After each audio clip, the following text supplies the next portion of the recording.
we put together some pretty good, solid presentations that we're excited to share with you guys. And it is our first ever teach-in, and we kind of were brainstorming how we can reach out to the community and involve you more, and this is what we came up with, so we're super excited. Hello everyone, my name is Desiree, and basically, for those who aren't familiar, USL is a student-led organization that focuses on climate and social justice. A project that we recently did was the Community Without Fear protest, where we were just protesting everything that our government was doing with abortions and ICE and everything. The project that we are currently working on, what you guys are all here for, is the NOW campaign, where we are trying to get the Island County to declare a climate emergency and just focus on climate now and not put it in the back burner. Thank you. The first thing on our agenda is kind of like why, like the history of teach-ins and how they kind of like started, because it was like a key part of like activism, and there's like a lot of history behind it. So Carter's gonna kind of give the overview of that. So yes. So yeah, I want to talk about the actual history of teach-ins and like why it matters. Because if you look at the history of protests in the United States and of activism, teach-ins are really something that's actually been pretty unique here, and that really made our protests a lot more effective. So basically, they started off with a protest against the Vietnam War in the University of Michigan in, I think, 1963, basically. They're trying to end the Vietnam War and stuff, and the teachers all planning on doing basically a strike, but that received a lot of criticism from various groups, saying they're neglecting the teaching duties, and that's not how they want to come across as. So teachers instead decided they were going to do a teach-in where they would actually educate people on the Vietnam War and raise the collective consciousness of that war. And so they did that instead. They couldn't have anyone accusing them of denying the teaching stuff because they were educating at those things. And from it was expected that for many people that this event would not be well attended in Michigan, but it received a lot of people actually there, like 3,000. And that was kind of the beginning of like a different type of protest, where they would occupy buildings, participate in sit-ins, and do kind of stuff like that. And teach-ins are actually widely acknowledged as, in Vietnam, one of the main reasons those protests were so successful and so large was because they were able to educate so many people on what was actually going on. People were able to get involved because they knew what they were talking about, basically. Their one actually included debates, movies, songs, kind of a little bit like ours, but they were all aimed at protesting the war. And it was a way where they could really kind of have constructive debate and kind of stuff like that to make a really good, solid, and firm movement in that direction. The first one, though, was actually really controversial because they didn't decide to occupy the building to do it in Michigan. So it was opposed by the governor. There was various groups all protesting outside the building when they were doing it, and it got cleared up 3 times because of bomb threats. The largest teach-in ever was UC Berkeley, and the same anti-war teach-ins, with 30,000 people estimated. Some were coming in, some were coming out. But that basically is why also by Berkeley is one of the biggest hotspots of protest against the Vietnam War, was because they had such a large teach-in presence, and they hosted so many of them that basically everyone knew what was going on, and everyone was able to discuss the topic. Even though it was extremely complex, everyone was at a level where they could engage with it and have a stance on stuff. And then along that same line, teach-ins were actually deemed as quite a large threat to the US government, so the FBI started surveilling them and got really on them for that, actually, because they were dangerous to national interests. Kind of similar to now, in some senses. The thing is, the teach-ins and the Vietnam anti-war movement turned being against the war from this academic intellectual position that people had, and that college people had, to an actual position that people all over had. It made it so it's a much more widespread position that people would take. I think it's in the 90s, though, although the anti-war movement died out after Vietnam ended, teach-ins kind of continued as they took a different approach in the 90s, because in the 90s they began to use teach-ins as a way to prepare people for larger protests. Kind of similar to Vietnam, but they took a little bit of a different approach. For example, in 2008 they talked a lot about climate change, right before they do the big climate change protests. So they're aimed at basically mobilizing people to make them educated before they go out and protest, which is a really solid strategy, because when you know what you're protesting, you want to get more involved in it. In 2011, one of the less acknowledged parts of the WTO 1999 protests was how many teach-ins there were before. There was a lot of teach-ins before the thing that actually educated people, and that's why they had such a large turnout in Seattle, making it one of the largest protests ever. Teach-in's goal is basically contextualize new information through kind of a lens of the old things, so we can see how old events tie into our new stuff, and then we can connect it and view it through a framework instead of just in isolation, which kind of ties into a more systems lens of thinking about things, so we can really just see like, here's what's happened, here's what's happening now, and now here's what's been effective in the past, here's what's going to be effective now, which helps us mobilize for more action in the future.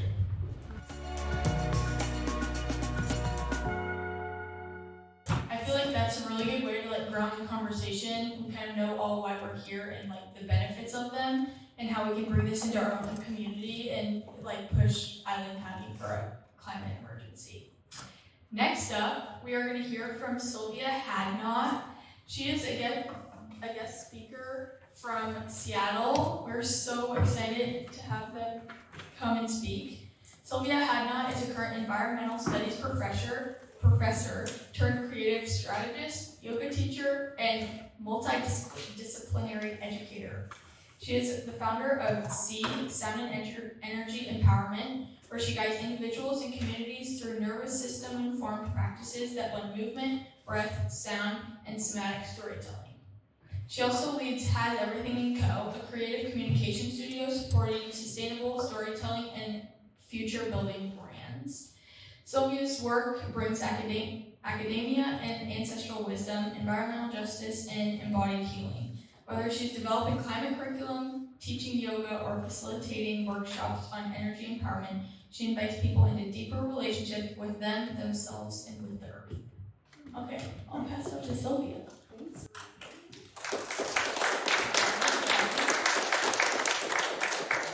A warm welcome, and Reed, thank you for the wonderful introduction. When I walked in, I was feeling a little discombobulated. Anybody else feeling discombobulated? Yeah? Cool. I feel like that's just kind of the vibe now, because there's so much going on.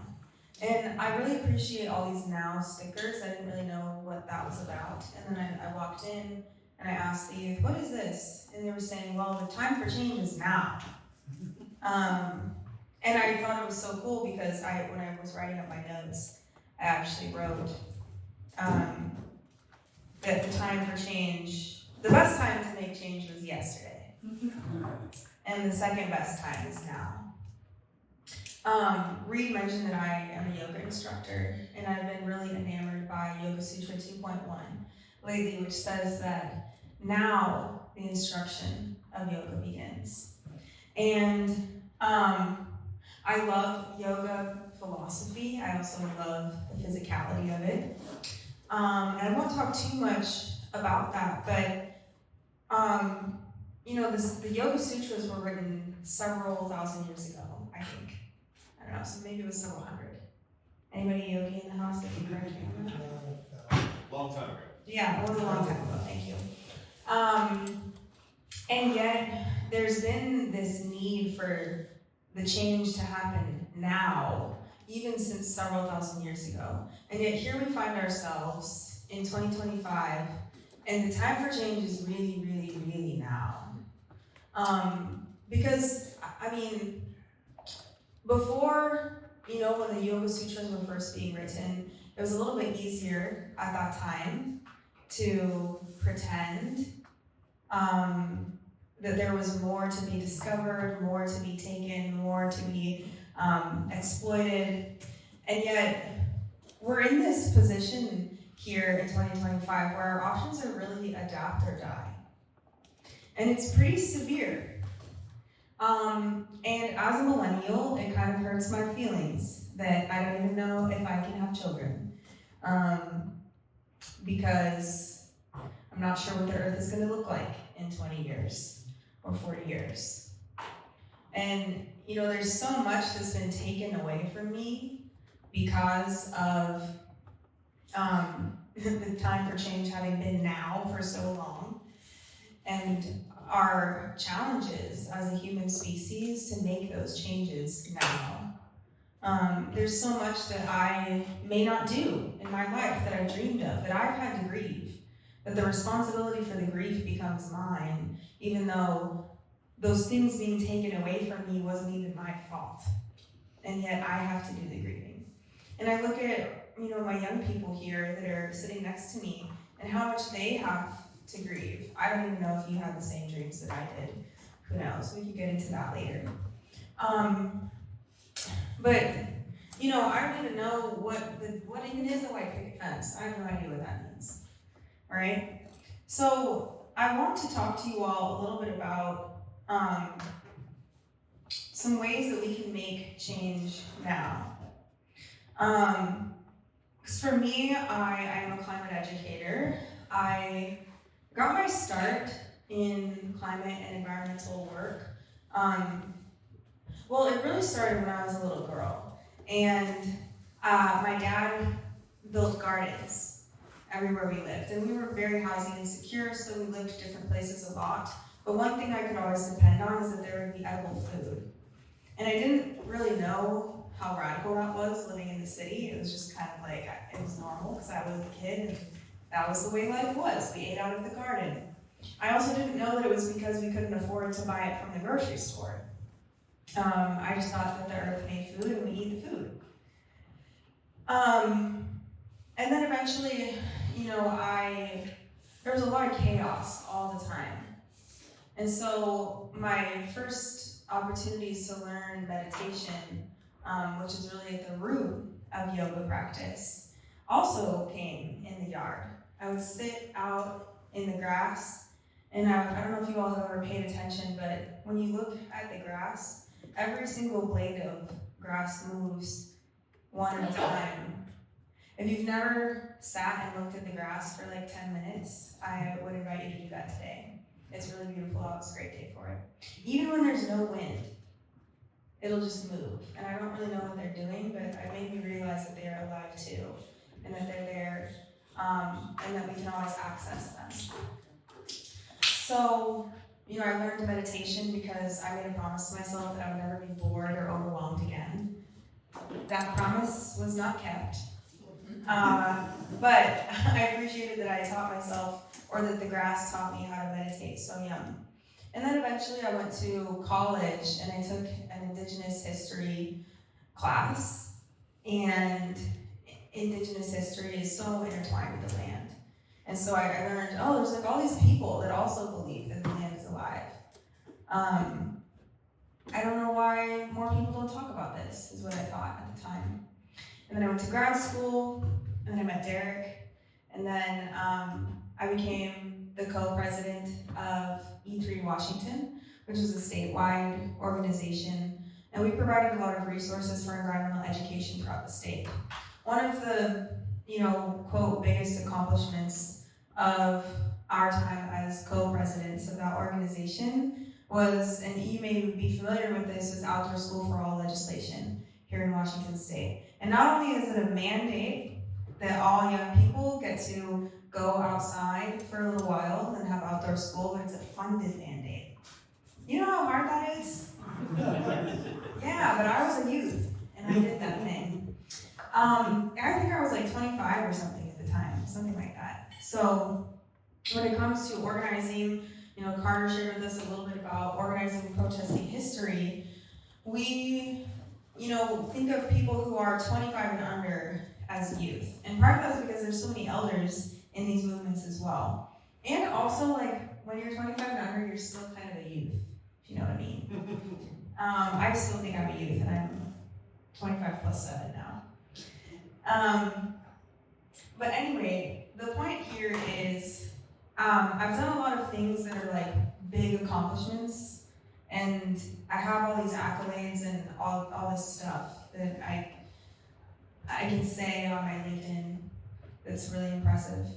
And also, I think the best thing that I've done is learn about people and learn how to help other people learn about themselves. There's this phrase that says, wherever you go, there you are. Have you heard that before? Yeah. So what does that mean to you? Anyone who chuckled? What does it mean? Anywhere you are, or anywhere you go, there you are. Being present. Yeah, it means being present, and it also means that whatever your BS is, anywhere you go, your BS is also going to show up there. Yeah. Anywhere you go, also your gifts will show up there as well. And also, there's some specific kinds of BS that, again, is not really any of our fault, but we can all take responsibility for, that can undermine these movements and make it much harder for us to be effective when we're organizing together. So I want to talk to you all about intersectionality, but also about power. Because for me, and I think for USL as well, and hopefully all of you that are here today, the climate justice movement isn't just about carbon, it's also about care, and it's about power, and it's about people. Before Martin Luther King Jr. was assassinated, he was creating something called the For People's Campaign. And it was a multiracial, multicultural coalition of all people who were being disenfranchised by a state that would rather see us and the land be exploited from and fighting amongst each other instead of realizing that we actually have a lot more in common than we do disparate. And also, sometimes, many of the isms that make us think that we're disparate, they sneak in these ways that are so nefarious and we don't realize they're happening. This can be ageism, it can be sexism, racism, homophobia doesn't end in ism, but I think it counts. Genderism, I don't know. Because I feel like sexism is about women, but genderism can be about people of any gender. And I just made that word up. But I wanted to bring to you all an experiential activity that can help us feel some of these power differentials. So prepare to use your voice. Cool? Yeah. Okay. So I'm going to draw on here, unless somebody wants to come in and scribe for me. Maybe write it down. Cool. Do good handwriting? Usually. That's good enough. Nice. Okay, so I'm going to draw a shape on here first. So we're going to talk about power, and first we'll talk about power over. You can grab a different color pen. Yeah. So I mentioned some isms that show up in our society, and maybe those isms are relevant to you, or maybe there's something else. But I'm curious, what are some power over relationships that you've experienced in your life? And maybe you're on this side or this side. It doesn't matter. For me, I talked about ageism, so we might have adults over children. Could you want to write that? Yeah. What else comes up for you all? Rich over poor. Rich over poor. Write big so they can see. Oh yeah. Yeah. Nice. And it's okay if they're not exactly arrow to arrow. Because you might just put a bunch of words up at the top and then a bunch at the bottom too. That's okay. Yes. Work relationships. Your superiors, or if you're a superior. Yeah, so maybe a supervisor over employees. White privilege. Yeah, so White male. white, so you said two there. So what, can you say that in a power over relationship? You would say white over? People of color. Okay, so white over people of color, male over female. What else? Profit over people. Ooh, that's a good one. No one's ever said that when I've done this activity before. Leave it to the youth. Profit over people, that's yummy. What else? Profit over the environment. Yeah, profit over the environment.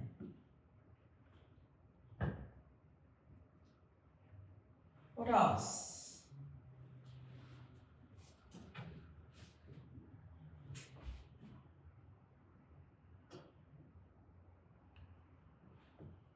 Profit over health, profit over blah, blah, blah. Yeah, profit can be over pretty much anything. How about some more of the relationships that show up interpersonally?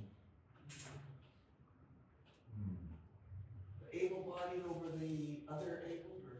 Yeah, able-bodied over disabled, or able-minded over disabled, mentally ill.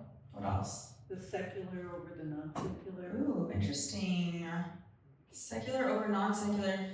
or really, Sometimes also it can be flipped too, religious over secular, depending on where you're at. Yeah. Mm-hmm. What else?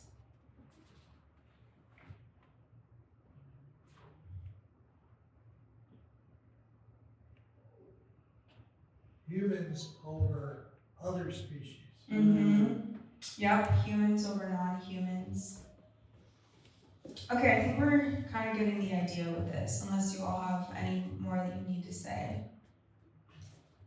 Maybe two-parent households over single parent or non-heteronormative families. That's an interesting one. Cars over pedestrians. Yeah, cars over pedestrians. We also didn't talk, so we said white over people of color, and even amongst groups of people of color too, there can be fairer skinned folks over darker skinned folks, like colorism. Like I have, even though I'm a person of color, I have fair skin privilege, for example.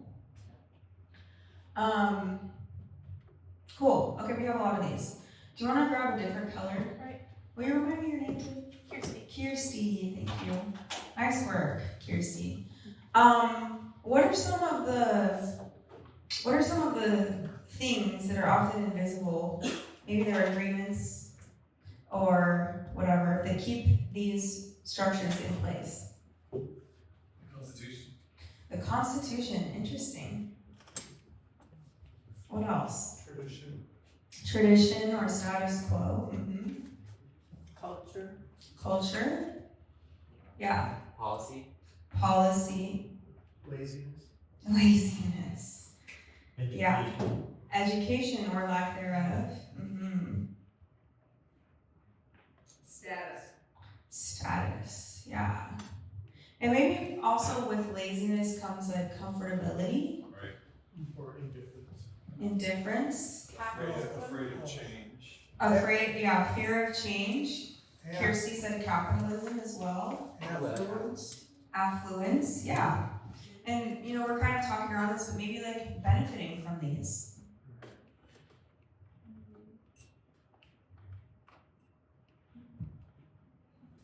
Status quo. Hey? What? Status quo. Status quo, yeah. Mm-hmm. Corporations, yeah.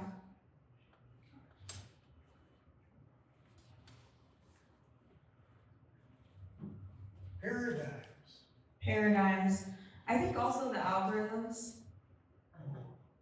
Sometimes. Mm-hmm. Individualism, I feel like, is a big one. Yeah. Individualism, so that's a culture, and I appreciate you for naming it specifically, Kirsty. Are there other cultures that you want to name specifically that keep these in place? White supremacist culture. Yeah. White supremacist culture. Even like white middle class normalcy culture. Yeah. Which isn't always clocked as white supremacist. Yeah, yes. Consumer culture, would that fit into? Sure thing, yeah. Consumer culture, consumerism. immigrant over non-immigrant. Yeah, I think that one might also be the other way around. Like non-immigrant, over immigrant. So maybe, so maybe language spoken could be something that keeps this in place, or like language supremacy.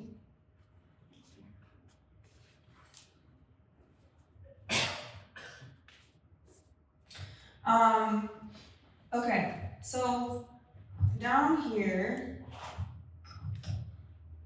let's write about, and you can use a different color or the same, or it doesn't really matter.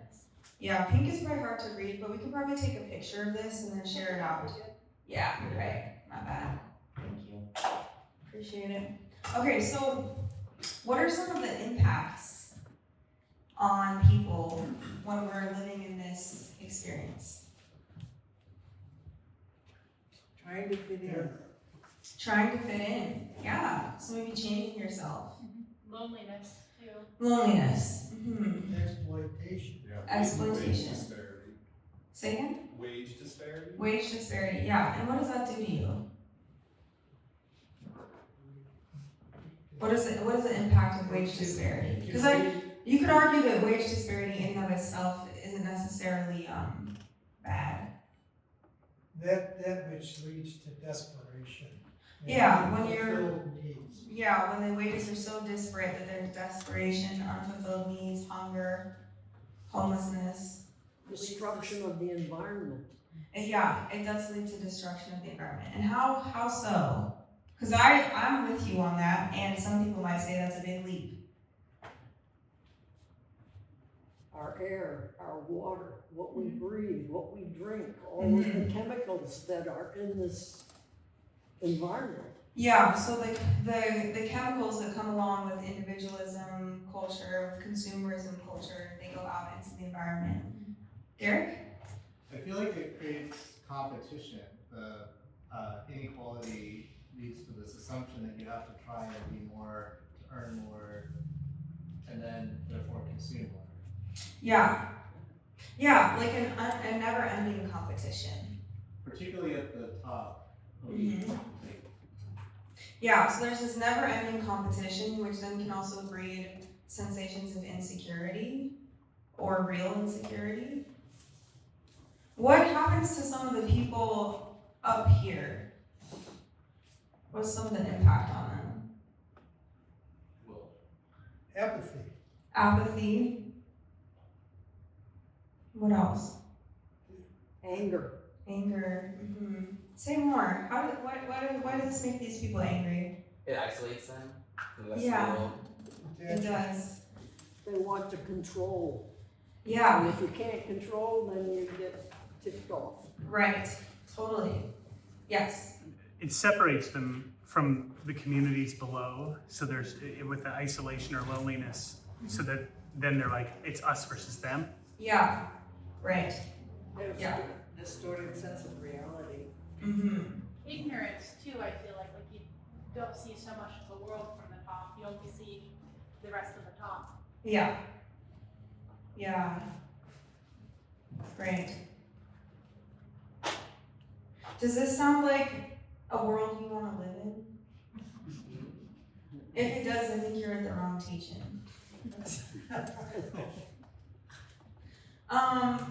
Okay, let's take maybe another piece of paper. Okay, so we covered up that horrible image. Because, covering things up just makes it go away. No, I'm just kidding. But I do have a question for you. If these are, some of the tools that stay in the way, tradition, individualism, policy, keep those at the top of mind. What are some of the things that we might need to actually disrupt some of those tools? And just try to think as day to day as you can. Empathy. Yeah, empathy, Collaboration. Compassion. compassion. Mm-hmm. We're moving real fast for Kirsty. Yeah, I thought the first good idea, but I think we're gonna misuse the expo markers. Okay, sorry to the expo marker. Education. Education, yeah. Strategy. Awareness. Initiation. Ooh, that's a good one. Say more. Kind of just like, right, you can talk about how certain issues and have empathy, but without taking actual initiation and acting on them, then it's hard to actually create change. Kind of just obviously actions are more impactful than words, kind of just follow that. Yeah, right. So we're walking our talk, so we're embodying our beliefs. Yes. I was also thinking about initiation rites, initiatory rites, which is something in American culture we're severely missing. So, you know, in many cultures around the world, between the ages like 11 to 17, you have this kind of like initiation into adulthood. Ceremony. Ceremony. Yeah. Can we put ceremony? Oh, ceremony. Okay, I didn't hear that one. That's okay. What else? Accountability for people at the top. Yeah. So yeah. And Carter said organizing, accountability. Do people at the bottom need accountability too? Yes.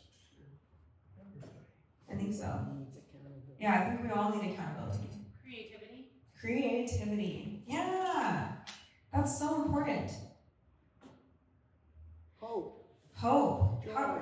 Yeah, joy.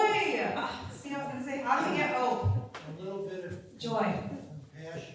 Compassion. Yeah, I think we have compassion on here. Or no, we didn't, but somebody else Yeah, said it. yet written compassion down. Nice. Okay, cool. Yeah, go for compassion. What else? Kindness. Yeah.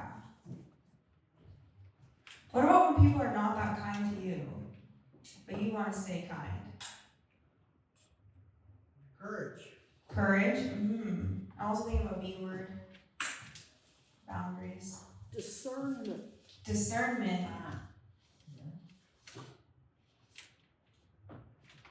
What about like when something is just not your ministry and you gotta let it go? Maybe some self-inquiry. Knowing when it's your business to bother with and when it's not.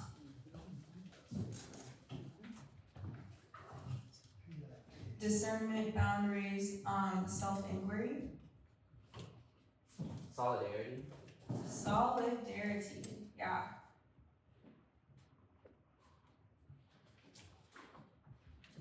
Solidarity makes me think of feedback too. So capacity to give and receive feedback without freaking out or lashing out. Listening. Listening. Can we put feedback practices on there too? Yeah. Yeah, thank you. Kirsty's doing a great job. Let's get maybe a couple more. Willingness to pay attention to the whole. Yeah, willingness to pay attention to the whole. Seeing the whole. Curiosity, thank you. Okay, maybe in a different color, or just like draw a squiggly line, and we'll do the bottom half of this sheet. What are the impacts of living in a society where everybody knows how to do these things? Where everybody has these skills. What are the impacts? Grace. Grace. Equality. Equality, probably like true equality. We may not even need equity anymore when everybody has access to all of these. Horizontal, not hierarchical. Yeah, there's probably a lot more horizontal power structure happening. Inclusiveness. What happens when you are included completely for who you are? Meditate on that for just a second. How does that make you feel? Belonging. Authentic. Authenticity. What do you think your brain could do if it had all of the energy that gets taken up by dealing with these issues freed up? What do you think your brain could do if you were no longer stressed out about climate? Have more clarity. You'd have more clarity?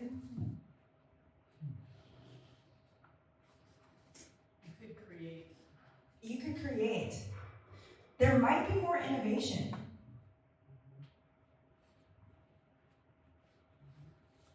I have heard it said that it's possible that the cure to cancer is locked up in the mind of somebody with very few resources who can't afford to go to school.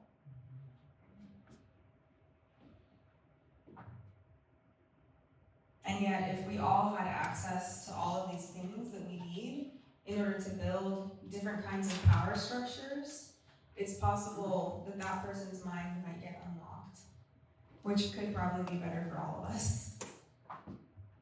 And that's not to say that those of us that are in this room right now aren't smart enough to cure cancer. I'm sure we probably could, but we also don't have the resources. What else? What else are some of the impacts of a society where everyone has access to all these skills? Regeneration. Regenerative society. Yeah. Stronger community. Stronger community. Resilience. What happens when your community is stronger? You thrive. You thrive. Everybody gets fed. Do you all remember back in the day when you could knock on your neighbor's door and ask for a cup of sugar? I don't think that happens as much anymore. What if we could all knock on our neighbor's door and it wasn't scary? And we could ask for a cup of sugar or ask for a shoulder to cry on. Mutual aid, nice. In your table groups, or you could like turn and talk and make bigger groups if there's like someone sitting alone behind you or something. I would like you all to pick 3 of these words. Maybe pick one that makes you feel comfortable, one that scares you, and one that you're not so sure about. And brain bloom together. Brain blooming is like brainstorming, but it's generative instead of destructive. Yeah, you can take that. It's not copyrighted. Anyway, so sit in your table groups, brain bloom, after you choose 3 of these words, on some simple small actions that you can do in your day-to-day lives that bring more of this into your daily lived experience. For example, we wrote creativity. Sometimes, like when we think about climate action, we think about big actions, which is really important. And also, maybe for creativity, you and your group decide, I could do a doodle every day. I could write a 5-line poem every day. So that's how simple it can be. Think of like, what are some things that you can do to flex these muscles of whatever the 3 words are that you choose, and then take like 12 minutes to do this, and then we'll turn back to the whole group and discuss, and then we'll come up with all of these small ways where we can infuse our daily lived experiences with more of these skills. And then we'll tie it all back to intersectionality and solidarity at the end, okay? And I'll be walking around in case that wasn't clear. So once again, choose 3 words.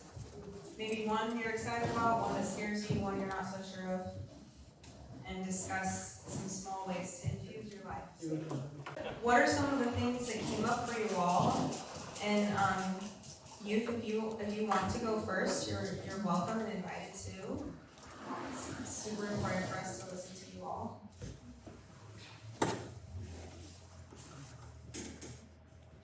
We talked a lot about like self-reflection, Yeah. but also like how self-reflection goes alongside like knowledge. Mm-hmm. So you really like analyze like yourself, like your strengths and weaknesses, and then also like know like a good like standard for stuff too, so we don't have like distorted views of like things. Yeah. Yeah, I also heard you mention that self-reflection allows you to know what your weaknesses are, and so then you can ask for help. And it also allows you to know what your strengths are, so then you know how you can be helpful.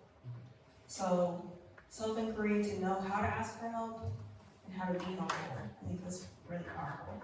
What else did you all come up with?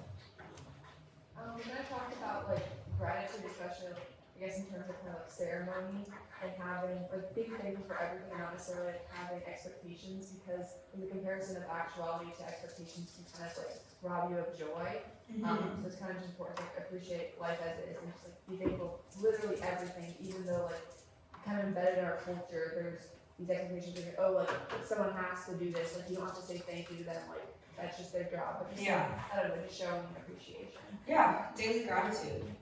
And maybe even gratitude for things that are, like, supposed to happen, like, when you go out to eat, your server brings you your coffee, like saying thank you, even though you like that's their job, so you don't have to. Yeah. Yes. But yeah, I think like especially in like social justice areas too, because like there's always the thing that like, oh, we're not doing enough. Yeah. Some people actually do start getting involved in doing stuff. Yeah. It can often come with gossip, like being not enough. Right. And we don't do enough like we do for that. Yes. Involved in the first place. Yeah. So yeah, allowing, noticing the enoughness of what you're already doing. Gratitude. Nice. Anything else that you all want to share before we open it up to some grown folks?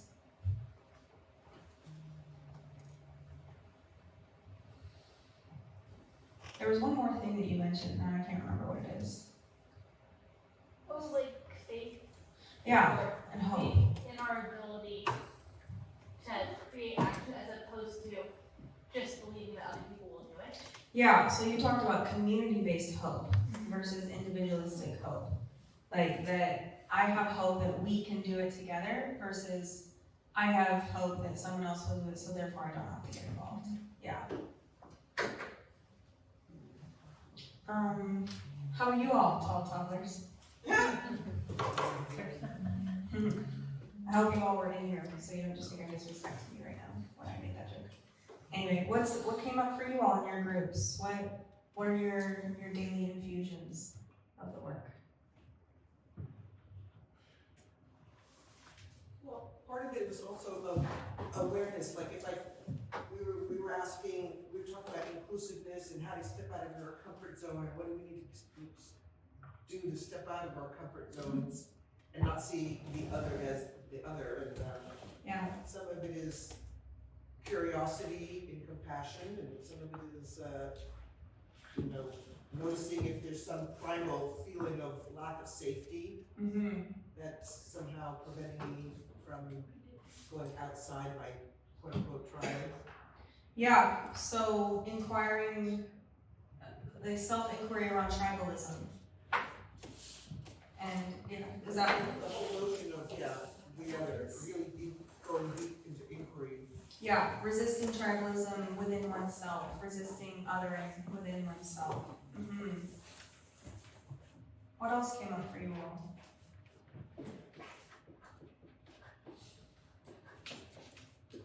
We talked a bit about that and curiosity and the assumption that people that are on a different side of a situation or position are less than us, so challenging that leads to that tribalism. Yeah.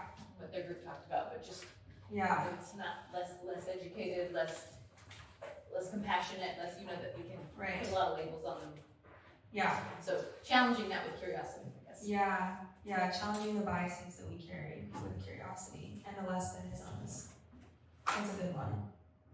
We also talked about how ceremony can expand our awareness beyond the materialistic and invite, like, young people, especially, to appreciate the spiritual nature of the world. Yeah, so spirituality.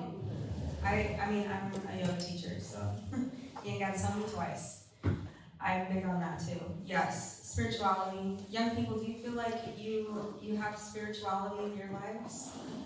I do. Some say yes, some say no. Do you feel like you see the spirit of living things in the animals and the plants around you? That could be considered spirituality. Yeah. So maybe leaning into that, and adults, maybe we can also do a better job of modeling that too. What else? Maybe this side of the room. What came up for you all in your talks? I'll try to use a big voice so you can hear. Yeah. Do you want to use the mic? I probably should. I have a superior voice. Okay. See, you can argue. We have access to support. Okay, we talked about that. We were mostly focused on accountability and collaborative action. So we were talking about individuals, not trying to cut down on single use or food choices or purchasing things generally. And now we know about Repurpose would be, for sure, the website. And is that it? I hope I said it right. Anyway, about recycling.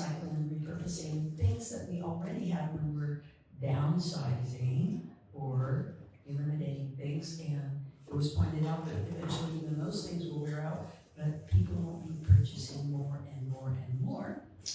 And we also talked about using those recyclables for creativity. We have a collage expert at our table. That's awesome. Yeah. No, I love that. I mean, Repurpose is a great organization. If you don't know what Repurpose would be, definitely look them up. And they can help you repurpose a lot of your stuff.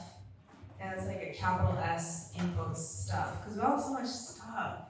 I don't know, why do I have so much stuff? I don't even know. Because I consume compulsively, that's why. Can anybody relate? No? Wow, whatever. Anyway, I was vulnerable there. I was hoping someone else would be. Anyway. I'm with you. No, thank you, Gmerek. Okay, so, yes, and being able to create eco art though. I know it's so easy to just like put something in a plastic bag and then put that plastic bag in a dumpster and be like, okay, my hand's clean, it's going away. But where is away? Yeah, exactly. If we put our systems thinking mindset on, we realize that away is not that so far from here. In the same way that I am not so different than you, or they are not so different from me, right? Oh, I hope that was my phone. Yeah, right, so repurposing things, allowing trash to be something exciting. I wrote a book, and I wasn't going to talk about my book, but I'm supposed to do that whenever I'm in places like this. So, and you all reminded me. I also have copies for sale if you want one. And this is the second edition of this book. Derek actually wrote the foreword for the first edition, and he updated the foreword for this edition, which is cool. But the last thing in this book is an essay that I wrote while I was on John's Island, which is in the San Juans, doing an Indigenous Studies program. And it's called Eco Post-Apocalyptica. It's kind of fun sounding, right? You know what the acronym is? EPA. Get it? What's the name of the book? My book is called We Have Everything, Future Building Systems for Sustainability. It's available anywhere you purchase books, but I prefer if you purchase it on bookshop.org or from Third Place Books, or me. Yes, so anyway, point being, I'm silly with my words, so I did write this essay called Eco Post-Apocalyptica, and the acronym is EPA on purpose because I'm severely disappointed in the EPA, and so here we are in the post-apocalypse, and the EPA is in part responsible, so it's kind of this at the EPA. Anyway, point being, Eco Post-Apocalyptica is all about how do we make the post-apocalypse eco? And eco comes from the Greek root word that means home. Back in the day when people were just creating the word economics, it meant management of the home. It used to be women's business. Now it's men's business, and here we are. Subtle jab, okay. See, I'll just stay up here and start making jokes for that. Anyway, let me wrap it up. Point being, eco means home. So this idea of how do we make a home out of the post-apocalypse? A big part of it is eco art, just like Joanne was sharing. Making things beautiful out of ugliness, allowing garbage to have a new life. And I think maybe we have time for one more share if you want, but this is also a good segue. Would anyone like to share one more thing for our list before I segue? And then close things up for the next speaker? I have one. Yes, please. I would say play. Yes. Heck yeah. Tall toddlers. Sure. Yeah, tall toddler number 1 over here.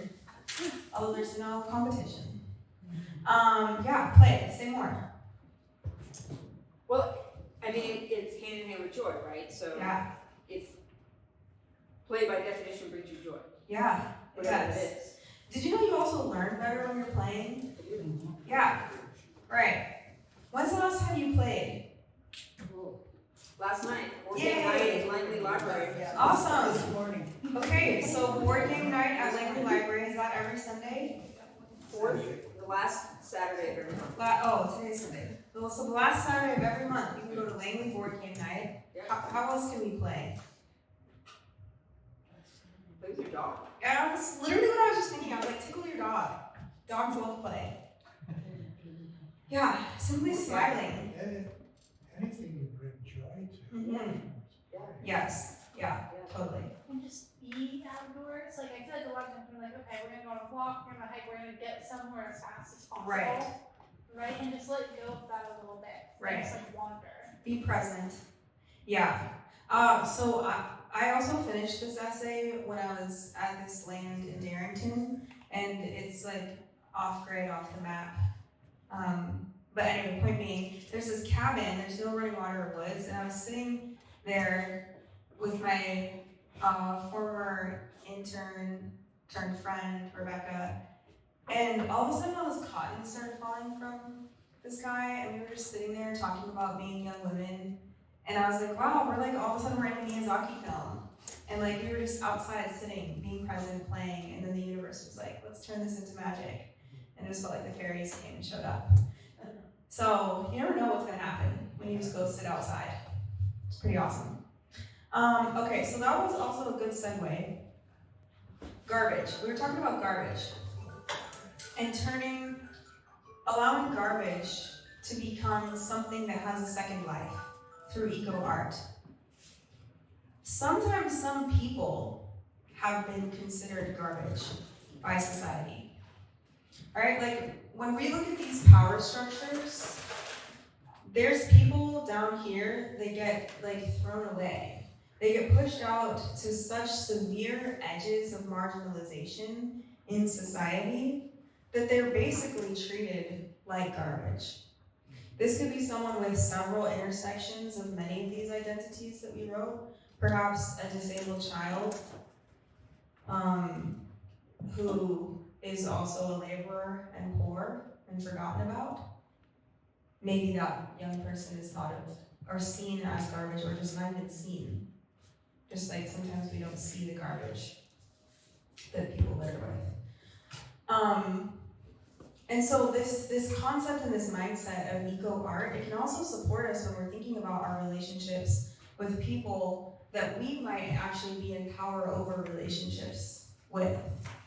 We can also share our power with the garbage, like literal, like maybe it's an old washing machine that we take apart and then turn into some sort of a garden art. Like a fire pit. Fire pit. Fire pit. Sorry. Perfect. No, that was awesome, Kirsty. See, exactly. Way better example than I had. Fire pit. So maybe there's this old washing machine that would otherwise be garbage that we turn into a fire pit, and then it becomes something cool for our garden. How can we also apply that mindset to these people and invite them into usefulness and maybe self-determined usefulness in a society that has, more of this. I didn't see self-determination come up here, but I think that's really important too. And it lends itself to sovereignty as well. And the last thing I'll say here before wrapping up is I want you to think about times in your life when you have been here on this side of this chart. And then think about times in your life when you have been here. Have you learned more of these skills when you were on the top of the chart or on the bottom?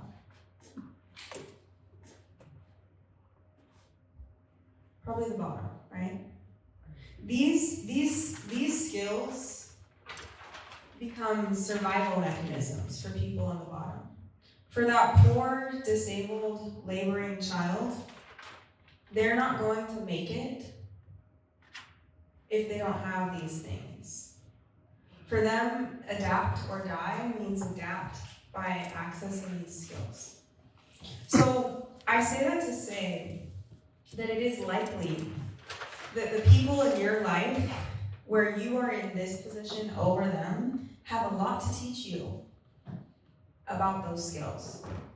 The children, the disabled people, the people with other kinds of identities other than yours, probably have a whole freaking lot to teach you about these skills. So when we're thinking also about power sharing, and we think about moving from these hierarchical power structures into flattened power structures, we talked about learning and education. It's important that we remember that the people that we can probably learn the most from are the ones that we're in power over. And so when we actually release some of that power and invite them into teaching us, it's actually not only good for them because then they have more access to their dignity and their belonging, but it's good for us too, because then we have more access to our learning and our ability to be in true, authentic relationship too.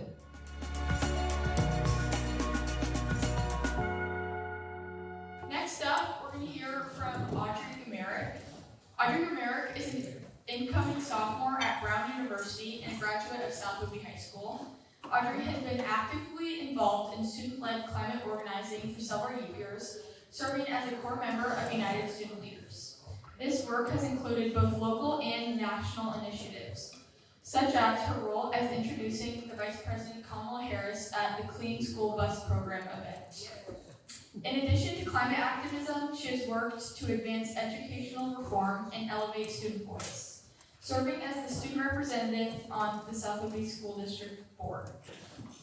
Audrey continues to fight for a just future as an active member of the Campus Climate Network, Sunrise Movement National Brown Hub, and Students for an Educational Equity at Brown. Introducing Audrey.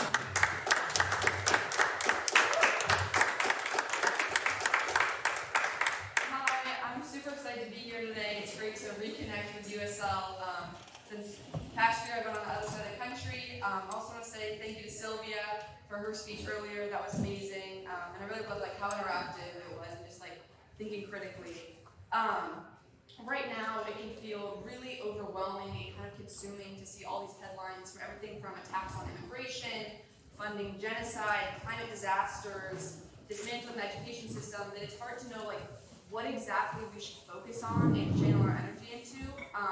Something I've also recognized is there's so much going on that people can kind of be stuck in a state of shock and grief. They don't really know how to channel these emotions into action. But it is so crucial that every single one of us speaks up. Just to kind of give a glimpse of what it looks like on a college campus right now, a lot of my peers who I was organizing with in the fall and had leadership positions in activist groups and were leading protests are no longer in this scene. Out of fear of their student visas getting revoked. So there's a lot of students and community members across the US who are unable to speak up because of everything that's going on, which is why it's so incredibly valuable that us with the privilege to speak up do so. I also think it's really important, just kind of building on what Silvia was talking about earlier, but how interconnected these issues are. The climate crisis is not a single issue, but it connects to almost every single social issue under the sun. Which is really important that we don't look at these things as isolated but rather connected, which I think can kind of empower us to focus them as a whole rather than just being okay, I'm going to focus on immigration or I'm going to focus on the climate, but rather seeing how they're intertwined. For example, the climate crisis connects a lot with education. Specifically, the tax on education have cut back on having this free research that supports environmental efforts. As well as censoring education for students to just learn, kind of gain climate literacy and understanding what's happening around them. Kind of an example of the connection between education and the climate crisis is some of the work USL has done. Dating back, I think this was 2 or 3 years ago, it was me and Jackson and a few other USL members in the Transforming Education campaign that focused on making sure that curriculum is student-led and focused on what students want to see, such as environmental studies and ethnic studies. So I think it's really important that while we view these attacks on education also as attacks on the climate. Another example of how the climate crisis is interconnected is with environmental racism. BIPOC communities are usually on the front line of these climate disasters, and these climate disasters often expose histories of redlining, where there's poor infrastructure or underinvestment in recovery processes. So it just really shows how we have to focus on these things both at the same time. And I think by looking at these issues as interconnected and looking at what different organizations are doing, it can kind of unify our power rather than viewing it as like fragmented. And then I think another thing to keep in mind in this day and age is just how youth are often at the front line of all these social issues that are happening. And it's really important we think critically about how we specifically support youth. Instead of just like, oh yeah, like I support what they're doing, but like, what are the best strategies to do so? Something I've seen that I think is really impactful is cross-collaboration between intergenerational groups, whether it be, it doesn't necessarily have to be climate aligned, but just having crossover between youth and adults where they're both brought into the same process. And it's not necessarily like, oh, let's ask one youth what they think of this, but rather you're directly bringing in youth into the action plan, I think is really beneficial. I think another way of amplifying youth voices, and something I've seen this year, is encouraging more cross-collaboration between youth. I'm in the Campus Climate Network, which is basically student groups across the nation at an assortment of colleges who are kind of working on like unifying their efforts and making sure like one campus isn't just focusing on one thing, but rather that we can learn from each other. Because I think by learning from each other, especially intergenerationally, that's how we're going to make change. And truly understanding each other, and then also finding ways to not tokenize youth voices again. So I think it's so important that we uplift youth and include them in this. Another strategy on how we can be the most effective right now in organizing is having multiple strategies. I think it's really easy to just get out there and like, okay, I'm going to protest on the corner of the road today, and that's so impactful. But I think we also have to have different approaches. I think one of them, many of us are here today for direct action and mass protest to kind of create greater public awareness of what's going on, and also express numbers, and also is a form of creating solidarity by meeting people at protests and hearing about what they have to say. I think another thing, I think sometimes I've noticed a lot of organizers kind of express frustration with systems and kind of try to go around them. But I do think it is impactful to also work within systems themselves and directly through conversation, going up to those people in power and telling them what you think and being direct. I think that's something USL has done. We've had these huge protests, for example, for the climate emergency declarations, but we've also had conversations with commissioners and giving them personal stories on why we need a climate emergency declaration. I think conversation is how we make things so personalized. I think that's a huge part in kind of like creating the space for power. Another thing is education. Just like this teaching today, I believe education really is at the root of systemic change, and we're not going to get anywhere if we don't critically think about things and discuss them and work on forming knowledge for future generations. I think it really creates a stepping stone for what we want to see throughout society.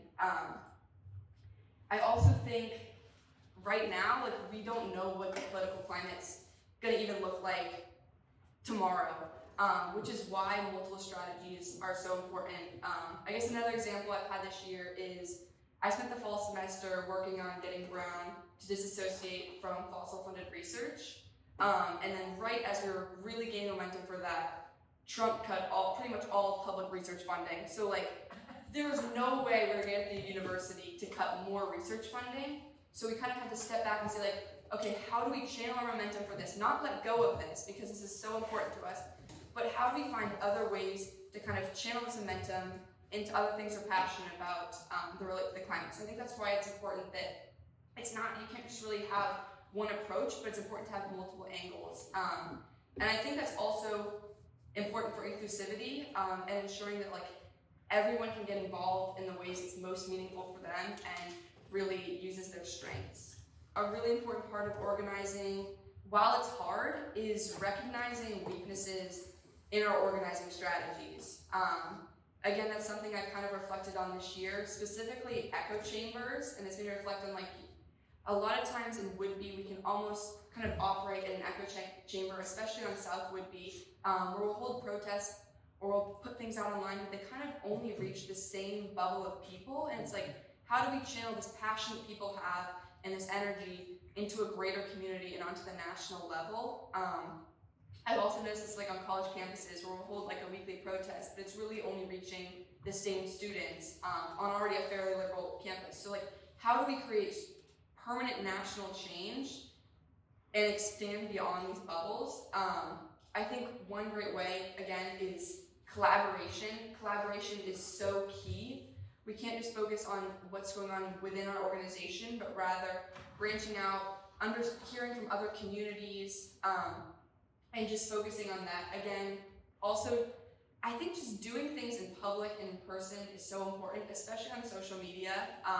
I've noticed as youth, like, we can find something that interests us online and repost it, and be like, oh, like, look what's happening, and blah, blah, blah. But then it reaches people that already know about that. So I think it's really important we focus on reaching outside of these echo chambers to have our voices heard.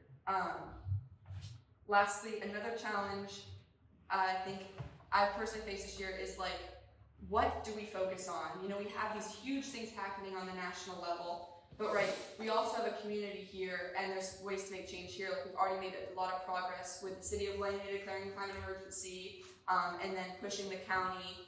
So how can we focus on both local efforts and also national efforts? And I think a lot of times what we do, while it can feel small, I think what we do on a local level is so important because it kind of creates a ripple effect, especially the larger like metropolitan areas like LA and like Chicago that are working on climate emergency declarations. So I think overall, I think it's so important, while it's so overwhelming, that we keep fighting and we make sure our voice is heard and really appreciate everything from a teach-in to a protest, and like, well, like, am I really doing something? Every person's voice and every single action is so important right now. And I think that's, in even small conversations, even just stopping someone in a grocery store and just checking in with them. Everything matters, your voice matters. I just think, especially for youth, it's really important that we form a lot of solidarity at this time. Okay, moving on, I will pass it to Kalku and Desiree.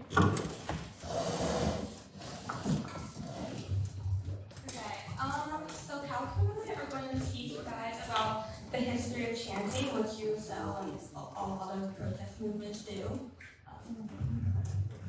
So kind of like what Reed said earlier about Sage's music, a lot of chants come from like protest music as well as work songs that used to be sung by slaves while they were working in the fields. This helped kind of build like a sense of community within the people, and they also shared a lot of similar concepts such as calling response. Yeah, so like Kalku was saying, call and response chants have originated from work songs. These movements that use these kind of like are called the human microphone. It just keeps the crowd on message, aware of like what we're fighting for. And in urban environments, chants become further amplified as they bounce off buildings and makes a more powerful movement. And so we kind of want to practice with you guys a chant that USL uses very often when we say Fossil fuels get off it, you say people over profit. So do we want to kind of practice that? yeah. Oh. Sorry. Okay. So fossil fuels get off it. People over profit. Fossil fuels get off it. People over profit. Okay, now not to scare you guys a bit, but there is this crazy oil guy trying to sell you stuff. And it's kind of strange what he's got going on. Oh look, there he is. Oh my goodness. How did you get in here? I'm wearing a suit jacket because oil is the greatest. I'm going to try to tell it to you guys. I think it's a chanting. Drill baby drill. It's the greatest thing ever. You guys need to invest. It's climate stuff. No. Get off it! People over profit. You silly. People over profit. We need oil. We need oil. We need oil. Over profit. We need oil. People over profit.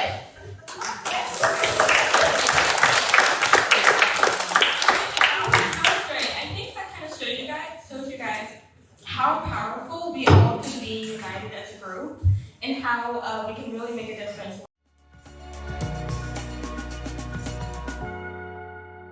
Okay, I want to start this off with a little land acknowledgement because you really can't talk about climate change without including a native perspective on it. It just doesn't really work. So you just all like to acknowledge that we gather on traditional land, originally known as Takolshi, from the shoot seed of the Snohomish, Lower Skagit, Snohomish, Still-Squamish, Tualatin, and Suquamish peoples who have lived in the Salish Sea Basin since time immemorial. We honor the ways of knowing and ways of being of indigenous peoples and tribal nations. They're still here and thriving in our communities. I think it's really important that we look at indigenous communities before we look into climate, and we look at them also we look at them in conjunction because there's so much interconnectedness there too. Okay, so we've worked with the commissioners in the past, and we have made some progress, and USL has been pushing them for a while, putting pressure on them to start working and look through more of an environmental lens on the decisions they make. One of our previous student leaders, Jackson Murphy, who is going to be a junior at Stanford, I think, now, was very instrumental in helping the county create a climate resolution. This is a great first step, but there's so much more to do, and he really paved the way, helped us pave the way, why we can fight for a climate declaration now with our county. And it really kind of just captures they put in so much work, got so many direct actions together, and wrote up the resolution. And I think we might bring it up so you can see it on the little TV thing. But how if we can come together and really unite and put the pressure on for a while, then the county will change and we can make change. And the people are more powerful than the couple commissioners. We can convince them to change. So I want to talk a little bit just about what a climate emergency declaration is. It was actually part of a much larger movement around 2019, where we started pushing any government, local, international, statewide, nationwide, to declare a climate emergency, which one of the big tenets of that was emergency language, which stresses the actual importance of it, and then signals to other institutions and systems in your area that this is an emergency. Without emergency language and that commitment to it, it's not really actually investing in climate change, it's seeing it as the problem it is. And we know that Island County, when pushed to declare a climate emergency, opted for a climate resolution, which simply said, we're going to look at climate in every policy. What that really means, though, is there's climate in not many policies, and we haven't seen the full picture of it. So we have a little information about the climate emergency campaign. There are 18, basically there are 18 national governments that declared climate emergency. The EU has declared a climate emergency too, and there's around a couple thousand local governments that declared climate emergencies all across the globe. About 1 billion people right now are currently living under a climate emergency. Langley right now is living under a climate emergency. However, we here are not because Island County is yet to declare one. And originally the goal of the climate emergency thing was to prevent us from reaching 2 degrees Fahrenheit in temperature rising. According to many sources, we've hit that already. So now it's basically trying to stop it from 3 degrees. There are all kinds of these numbers we're sitting out there to say we have to stop the rising of temperatures. But ultimately, it's bad no matter how much higher it gets. This is why it's kind of a now thing. We've already gone way past the threshold where it's safe and okay long ago. So that's kind of why we continue the now campaign. Some more statistics about kind of drove the original climate emergency thing. The last 10 summers have been the warmest in history. And the summer is probably going to be the warmest yet. And the scary part about that is that this is probably going to be the coldest summer for the rest of our lives too, despite how warm it is going to be. And what? Yeah. Okay. One of the counties in Washington called Thurston County, which is near Olympia. This is like a direct quote from their website. Thurston County is experiencing effects of climate change, including hotter summers, wildfire smoke, deepening droughts, coastal flooding, and intensifying storms. These impacts are expected to worsen as global temperatures continue to rise. Solving climate change requires commitment and action by all sectors of society. Local governments play a vital role in helping to reduce emissions and protecting residents from climate impacts. So basically, you can see that they've actually been making a lot of change, and they have declared a climate emergency, and they are one of the very few counties in Washington who have. And USL really looks up to them, and we're like looking at their website, and like they're really like addressing it and showing that there is a problem, and that's like we are hoping the same for our county, and then we can start being role models for other counties and create making Washington kind of be on the same page.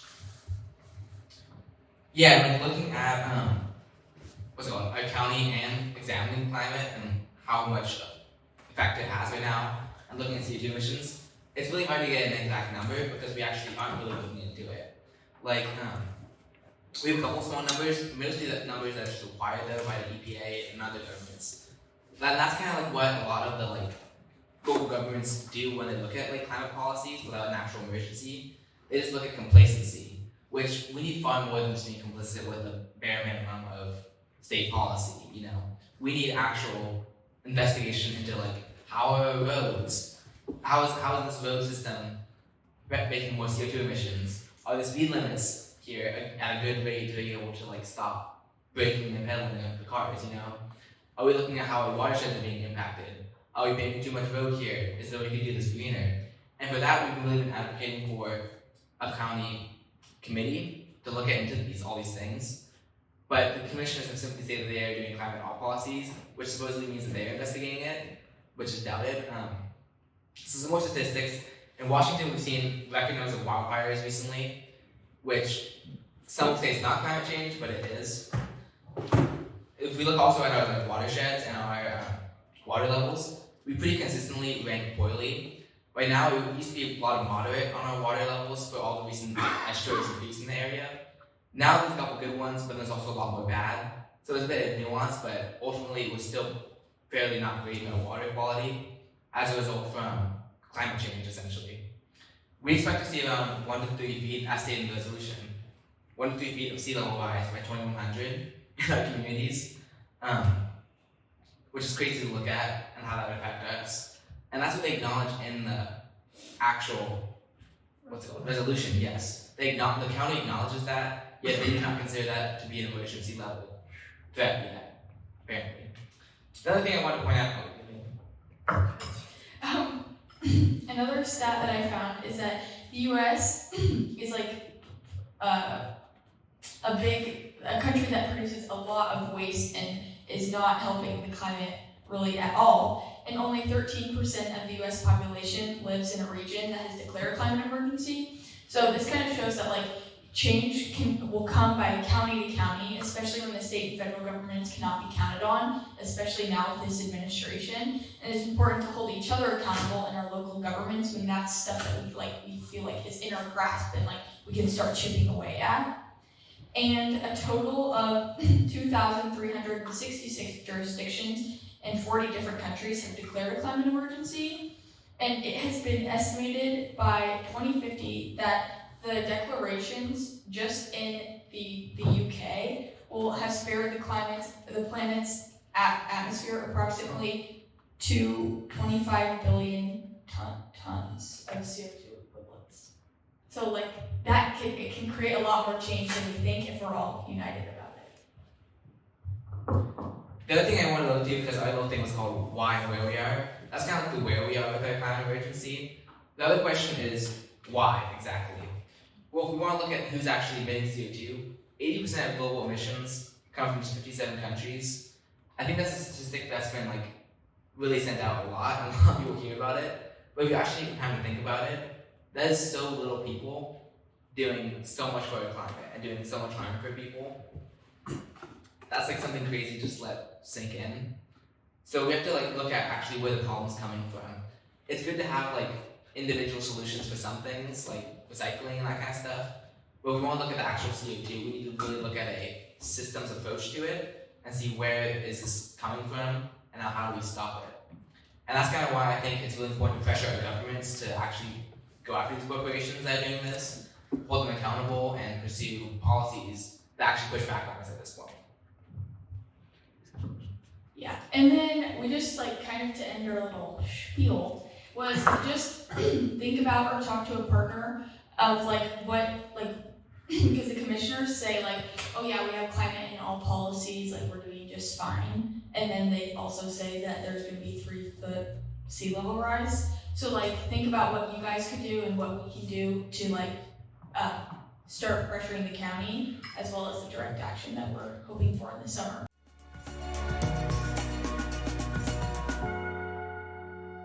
Up next, we are going to hear from Gmerek. Who is the boss?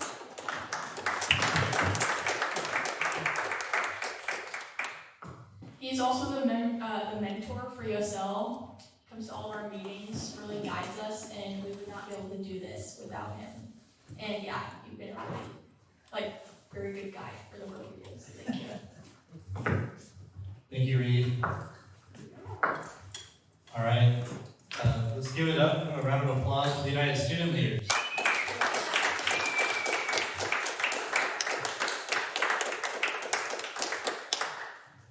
You all are amazing, and I am so grateful to be given the opportunity to be your mentor and work with you all, each and every one of you. It's been quite the journey, and having succession of student leaders since 2019. Can you imagine that? There have been, I don't know how many generations of student leaders, but this is the up-and-coming generation. It's just so exciting. I mean, we're talking freshman and sophomore, junior, senior, and so having student leaders from all these different grade levels means that there is succession, so that they can learn from each other, and how much they grow literally in just 4 years is completely incredible. Speaking of, one of the themes that's come up is how to include and create kind of an intersectional movement, or a multi-generational movement. And so for those of us who are older, or tall toddlers, as we were talking about earlier, the kind of thinking about, well, what does allyship mean?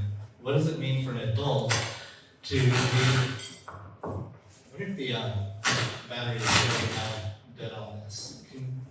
Jake, can you get me the other one? Thanks. Okay, so let's see here. So how do we center the youth? What does adult allyship mean? And I think, especially in the early days of the United Student Leaders, it took a lot of efforts from the founding members of USL and the initial group of students to even be noticed or recognized or treated with respect. So they had to demand respect in the very beginning. They were being patronized, they were being told what to do. There was a lot of gender dynamics, a lot of, especially men just stepping in and telling the kids what they should know. We even had, and initially the United Student Leaders had organizers from 4 from Oak Harbor, 2 from Coopville, and 3 from South Whitby. So it's called the United Student Leaders because it was united across the whole island. And one of the kids in Coopville organized an event and spoke in front of 600 people in Coopville. And this one guy, during the kind of table exhibiting section, went up and said, climate change is this real emergency like we're talking about, so why are you so happy and joyful? And just shut this poor student down to where she said, well, I guess I don't really know what I'm doing. I'm not taking this seriously enough. And that was the exact opposite of what we needed. And the mayor of Coopville noticed that was happening and went and tried to interrupt that behavior and try and make things better, but the damage was done and she left the movement. And so that's the kind of impact that we tall toddlers can have on the younger people. So it's really important that we learn what allyship means and what it really means to be following the lead of the youth. So I just wanted to kind of name that as someone in that position. And I have to challenge myself to be accountable even, because I have spent a very long time developing my analysis of the climate emergency and my analysis around social justice issues and all the topics that are brought up. But I have to check myself, even as their mentor, and take a step back and let them lead, and let them speak, and let them do research. And when I step back and allow what they want to bring forward to be brought forward, then that's where the magic happens. And so another aspect around a lot of this has to do with the way, what are forms of support and allyship, and just folks who keep showing up. So I recognize most of you are people who do keep showing up for the youth, and so that's really incredible. Indivisible would be, you all are amazing. Just co-sponsoring and showing up. Really appreciate you all being here. Jake, back here, helping video and just supporting me and us with the technology. I didn't ask him to do that, but he's just making it happen. So it's how we all make things happen as a community is really powerful. Okay, I do want to do a quick aside and do a little extra shout out for Clinton Community Hall. Did you all know that Clinton Community Hall is now all electric? Raise your hand if you already knew that. Okay, half of you. So basically, Clinton Community Hall is the paragon for the future of community event spaces. They were burning propane like mad. Propane for space heating, propane for cooking, propane for hot water, propane generator. Everything was powered in here with propane. And they have been on this journey of being all electric. We got the ductless heat pumps going. They have a heat pump hot water heater, 120 volt. They've got solar panels now. They have battery storage. In fact, everything that's happening now is run off the panels. Right now, the power in our facility, the facility we're in, is all electric. And so Mike and the Clinton Community Hall have been great to the United Student Leaders, and not talking to me, like, oh, Derek, did you know that you could use this space? No, literally talking straight to the student leaders. We want to see more youth in this space. But also following that up with their actions, not just their words, by taking actions to make this space the future of what buildings can be like. So I just wanted to name that if you didn't already know that. Okay, I have some visuals to share. Need to hold my names. Okay, so I will start with this one. So earlier we were talking about art. So earlier we were talking about art and how creativity and all that is really a powerful part of movement building and whatnot. So I had the opportunity to have a climate justice artist do a commissioned piece on species, the mass extinction of species. But it's not, to me, it's not so much the 200 species we lose every day, which is heartbreaking. It's the quantity, even for those who are still around, the dramatic reduction in the population of the species who are still alive. And also for me, I could talk about atmospheric aerosols and parts per million and all these things, but it doesn't really get to the heart of the matter. And I was, for years, giving these climate talks, and I'm like, it takes me so long to get to the point that we don't have time to talk about action. So I wanted to find, how do you distill a message into a single visual? So if you go ahead and show it. This one is, in my opinion, powerful enough that it speaks for itself. Go ahead and hold it up. Some of you may have seen this at a previous talk. This says, humans have killed off 2/3 of all wildlife in just 50 years.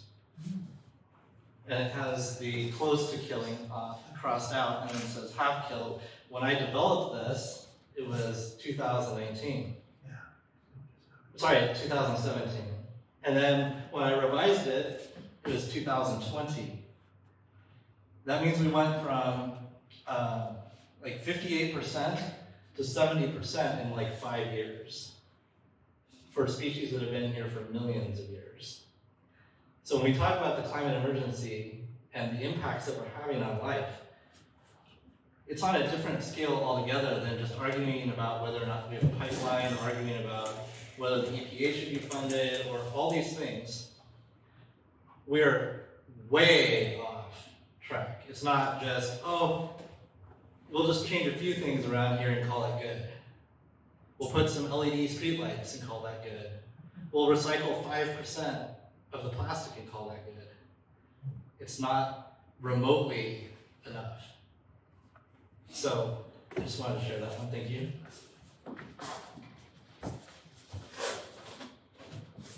So I went on this pilgrimage by bicycle to follow the pipeline, the Trans Mountain Pipeline. Raise your hand if you know about the Trans Mountain Pipeline. Okay, super new to y'all. So who's heard of the tar sands? Many people have heard of the tar sands. So the tar sands are one way of extracting fossil fuels. It's the dirtiest form of oil on the planet. It's 58% more toxic and polluting than conventional crude oil. And what they have to do is it's tar and sand. So there's actually no oil. So how do you get oil out of tar and sand? Well, you have to cook the tar and the sand to separate the sand away from the tar, and then you toss all that away. You also have to get to it by either melting the earth or by scraping the last remaining boreal rainforest and meadows and elk and buffalo and everything. So you either scrape the meadow and toss it, or you cook the earth underneath to get tar and sand and put it into this pipeline. So this pipeline is one of 4 pipelines that enter the United States from so-called Canada. This particular pipeline runs from Edmonton, Alberta, Canada, along the Yellowhead Highway, and then over to Vancouver area in British Columbia. And then it's loaded onto tankers and creates a kind of floating pipeline of tankers and barges that go to refineries along the West Coast and to Asia.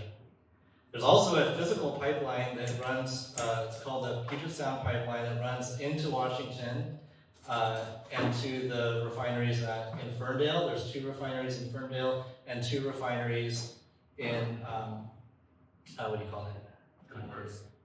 Anacortes, right up the street. And so this is a picture of the Trans Mountain Pipeline, and it doesn't seem like a lot. It's really just these tags and then this giant pipe underneath the ground. And it's so warm, they actually heat the oil and also through friction. It's so warm that it melts the snow in the winter, and cows on farms lay on it. So they're heating along a 1,000-mile route. And so I put my hand down there, and I felt this oil underneath my hand, 300,000 barrels per day. And it was this moment, life-changing moment, to put my hand on this pipeline at that spot. And to feel that this connection between me and this infrastructure that is the black snake across the whole land, but that so much of that oil is coming just through this one pipeline. And we were protesting the expansion of this pipeline from 300,000 barrels to 890,000 barrels, and there's been 10, 15 years of actions to stop this, and it led to, they actually did finish building this, and so now we have 890,000 barrel capacity. Thank you, Reed. You're still giving more.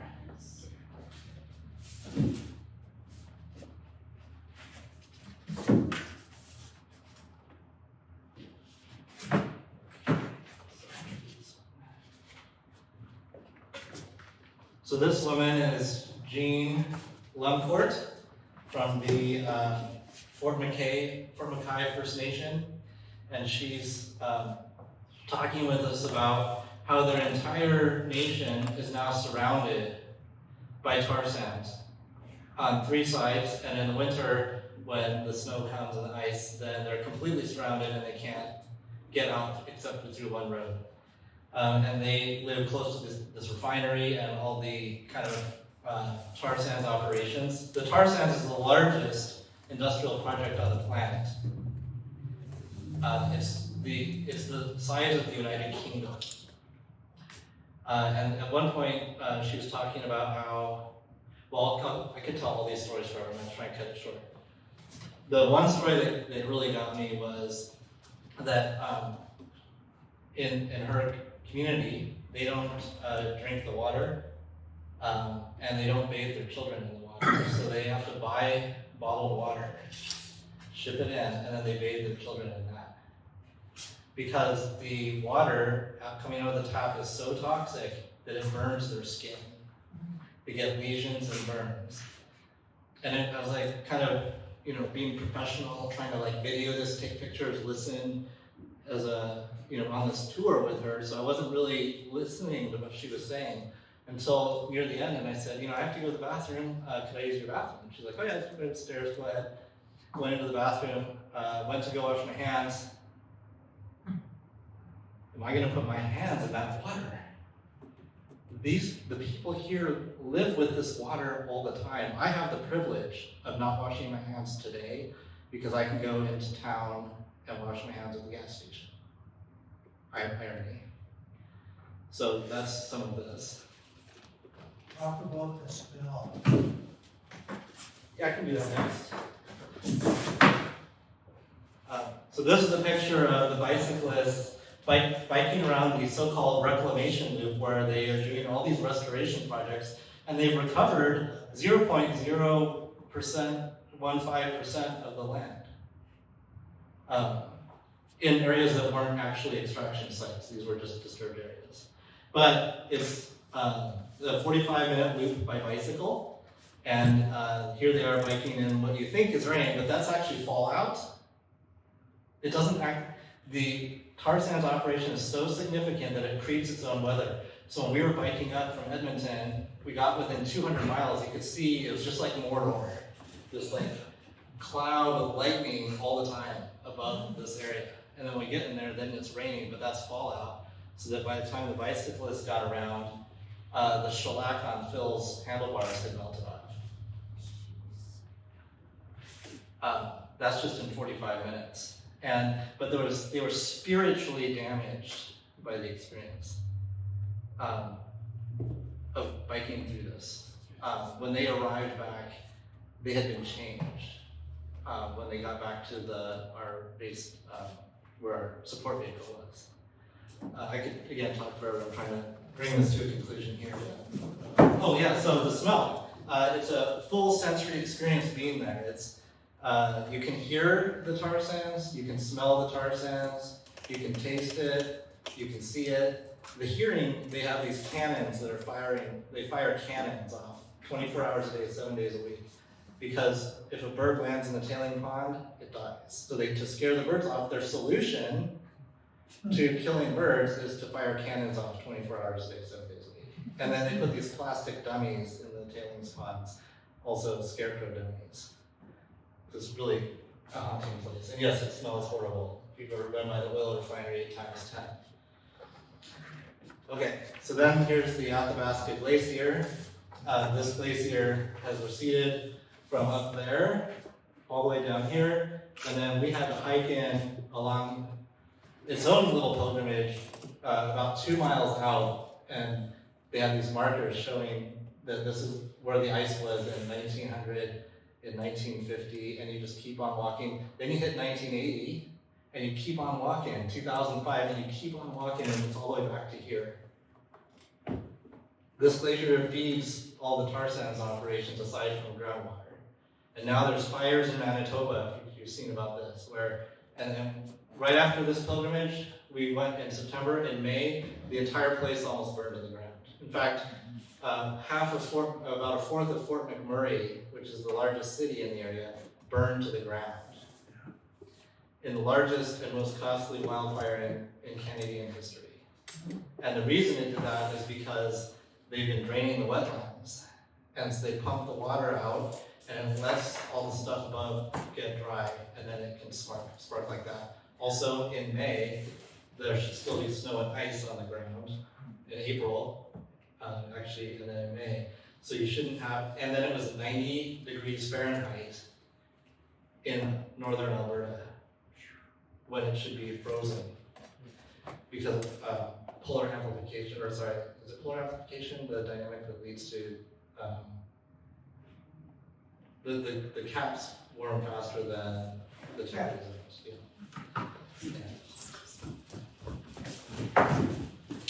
Okay, this is the last one in this series. So this is a picture of, we refer to them as grandma and grandpa. So we were taken in by this lovely couple, and they let us stay at their space for a whole week. And they fed us and told us the stories of their people, the struggles they're fighting, and also how they're trying to teach the youth the traditional ways of how do you fish, how do you tan leather, you know, how do you do all these skills of what it means to get back to the earth and be a part of what they understand to be the right relationship with the land and the water. So that's what I was going to say about climate impacts. Thank you. Basically, at this point, we've forfeited 1.5 degrees Celsius, and we're in the process of forfeiting 2 degrees Celsius of warming, and so it is way off the end. You know, I can't say enough about that, and I'm not going to say any more about it, but that is why we need to be listening to the youth and what they're trying to create, and to take a step back from what we think is possible or what we think we should be doing and follow their lead. I don't even talk with them about this usually, so you're hearing it from me for the first time. But that's kind of where we're at, and you know, 2 degrees Celsius of warming is consistent with 430 parts per million, which we just passed 430 parts per million. So all this is baked in. Okay, throw my hat here. So the other thing is that you know, we were talking about how do we create a movement on Whidbey Island and beyond that is that covers intersecting issues, so that we're showing up for all these movements because we're dealing with all of the impacts of the extractive economy. The extractive economy, I won't get too far into this because I want to make space, but basically we have so many crises, we have to have a intersectional movement that allows us to address ICE, border patrol, climate, food insecurity, voting and democracy. We need all of these things to be functioning to combat and stop the bad, while also building the new. So the new is the regenerative economy. Raise your hand if you're familiar with the regenerative economy. Okay, we have these handouts on your table for the Just Transition Framework, and this is one model for what is the North Star of what we're trying to create.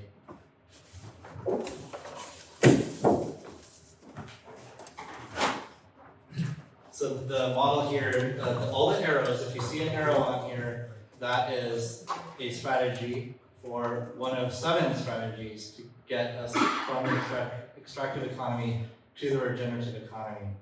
And then this thing at the bottom, the values filter, that is fundamental to how we get there. So I'll read those. Shift economic control to communities. We need to democratize wealth and the workplace. So what happens, how we understand what kind of businesses we have in our community. What is our local economy? How is that functioning or not functioning? How do we strengthen local institutions and not turn into Silverdale or Linwood? Advanced ecological restoration. We're on an island community and we need to make sure that we can be a refuge for plants and animals and people.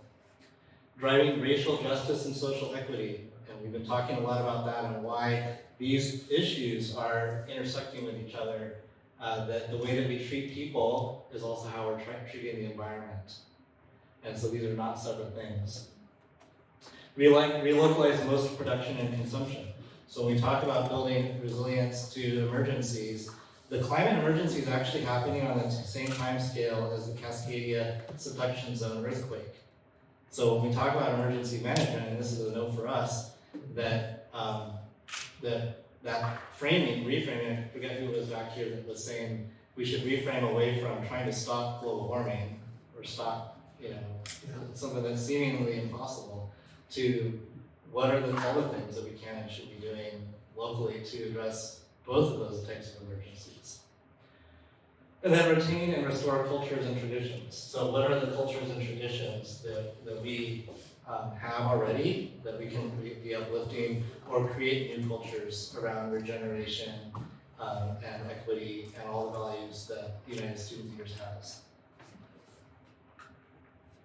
So all that is a way to say that it's also important to understand that how we, all depending on what generation we are, what age we are, affects how we're looking at all these issues.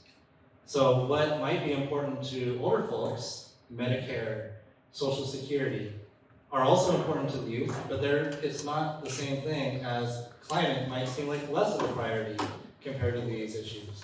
But for the youth, who, if you look at the percentage of your entire life that is going to be spent by increasingly impacted climate futures, for those of us who are older, we've already lived, before 2007 in a relatively stable climate. And for folks who were born after 2007, they're living almost their entire life and will be living years and decades into the future under an increasingly climate impacted world.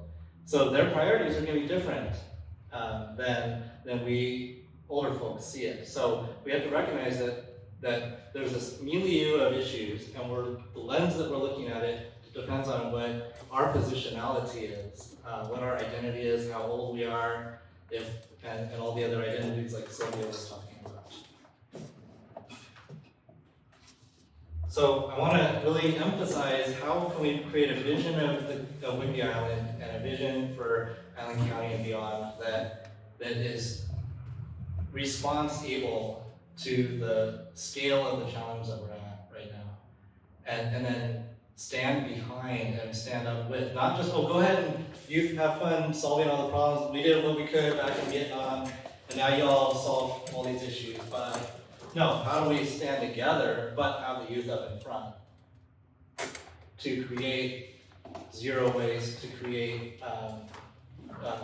mobility and transportation systems that are fossil-free, to create an economy where we can feed the people, to create healthy foods and healthy healthcare systems, to create and retain our democracy and have people that are represented and representative of us in government, and to hold our governments accountable. Okay, and then the last point I want to make has to do with affinity groups and how we organize. So one of the things when Silvia was talking about the systems of oppression, how to create the conditions for the new way, or for the way that is equitable and intersectional and resonant with climate action. What we need to do is think about that how we organize is at least as much important or more important than what we do or what we say. So it's one of the tactics, strategies that I want to really lift up is the affinity group model. So we were on a call, United Student Leaders joined a call with many other groups who are represented for the kinds of resistance to the Trump administration. And so what do we do from this moment that we're at? And if you look at it in 2016, there was a burgeoning of new groups on Whidbey Island that didn't exist before 2016. Dozens of organizations formed in 2016. We need something like that now also. So I'm going to speak for myself and call for the formation of many more groups that serve in interconnected ways. So for example, some of the larger movements in like Seattle or Portland, you have folks who provide food. So all the food at certain actions or events are all provided by an organization, by a group called, an affinity group called Food Not Bombs. They glean food, they dumpster food, they get food from wherever and however donated, and then they cook that food and serve food to the people. So that way, USL doesn't have to do that. Indivisible Whitby doesn't have to do that. Whitby Climate Action doesn't have to do that all the time. And it's supported. Folks like y'all do in media. We need people, media collectives who are doing photography, videography. A lot of the power of the United Student Leaders has been their amazing visuals. Look at these pictures over here. That picture was taken by a professional photographer. That picture was taken on an iPhone. But no visuals that really tell the story. Such a compelling image. But it requires people who have good cameras and know how to use them properly. And then it requires organizations that know how to use their media in their communications. Other affinity groups. We need bicycles. Bicycles can be the cavalry who ride in on they're mounted riders, just like horses, that can, in a direct action situation, can block the street, they can protect the people from fascists who are shouting at them, they can lead, they can follow, they can shout, they can ring bells, they can be couriers to bring supplies, water, food, medical supplies, or just communicate across a more expansive direct action environment. So bicycle groups, medics, peacekeepers. We should not be organizing any more actions unless there's people who are, that we're thinking about our safety and our security, so that depending on what's going on, even at an event like this, we can and should be thinking about the security of every space through infiltration. And so the United Student Leaders have been very clear that we need name tags, we need everyone signing in, we need to know who's in the space so that we're not getting infiltrated by provocateurs or fascists. Let's see, other affinity groups. There can be affinity groups of people with similar identities. Pink Block is queer and trans people showing up for their movement around queer and trans rights, but they show up in solidarity at other actions, immigrant rights, climate justice, this kind of thing. There's also, I don't know where I stand on Black Bloc, but they are the anarchists who wear all black, and they're the Black Bloc. Sometimes they have a different form of tactics that involve breaking things and smashing things. So maybe not what we want here. But different tactics can be useful depending on what's happening. People who understand direct action tactics who are willing to get arrested. Maybe the youth don't want to get arrested early in their life. So those of us who are older have different privileges. If we're retired, for example, grandmothers for climate justice. There's a group of grandmas that were singing at the protests against Shell No. And so they would sing, and then they'd also just sit in front of the Port of Seattle until they all got arrested, blocking trucks from going into the Port of Seattle. So having different groups of people, even 3 or 4 or 5 people who can then organize their community. Could be people in a geographic location, like Sunlight Beach or Ledgewood, so people can come as a unified group, like at a parade, how there's different groups in a parade, similar for what I'm suggesting as a tactic is the affinity group model, where each group organizes themselves. And I'll end with the WTO protest. Who knows about the WTO protest? Good number of folks. So a lot of what was powerful about this is the combining of labor movements, environmentalists, teachers, all these different types of groups came together, and they all organized themselves in groups of like 100 or 1,000 at a time. So you have like 50,000 people and hundreds of affinity groups coordinating with each other okay, this group's gonna go down Second Street, oh, this is happening over by Pike Place, and then another like 100 people go to this intersection, and they were able to shut down the World Trade Organization's ministerial conference to the point where the WTO has never recovered from that. And they also meet in secret now, which is not totally ideal, but it redefined protest and it built a lot of power. But we always have to be changing our tactics because, as United Student Leaders knows, the commissioners are getting kind of tired of the tactics we've had. So today is a teach-in about how do we move into a summer of action.